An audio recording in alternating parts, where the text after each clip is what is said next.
Voilà, alors, avec la palette page, vous allez naviguer aux dernières pages du document, pages 24 et 25. Vous double-cliquez sur la page 24 ou 25 dans la palette page. Et normalement, ça vous affiche, donc derrière, ça vous affiche les pages 24 et 25.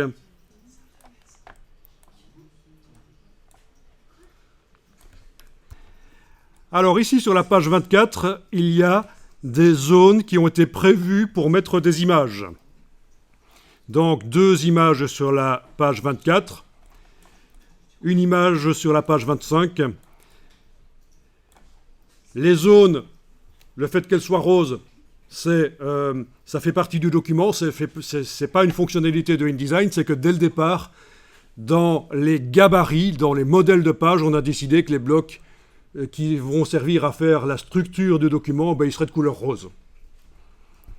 Le fait qu'il y ait 2 images sur la page de gauche, c'est un choix aussi de départ. Alors, les gabarits, les modèles de page, vous les voyez quand vous allez dans le menu Fenêtre, Page, elle était déjà là. Quand vous êtes dans la palette page. Le haut de la palette page, séparé là par la ligne horizontale, vous voyez qu'il y a une ligne horizontale Eh bien, le haut, au-dessus de la ligne horizontale, ce sont les modèles de page. Vous en avez certains qui sont vides, ils n'ont que des rectangles roses. Vous en avez d'autres qui ont déjà du texte et des images. Et je vous expliquerai un peu comment ça marche. Si on veut les utiliser, bien sûr, il faut faire du remplacement du texte et d'images. Et dans le bas de la palette page, ce sont réellement les pages du document, numérotées. Voilà.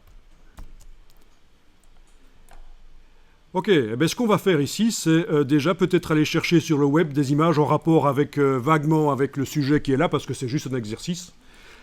Et on va aller les placer dans le document. D'abord, il faut savoir que dans la palette calque, il faut que le calque qui contient les blocs images soit déverrouillé.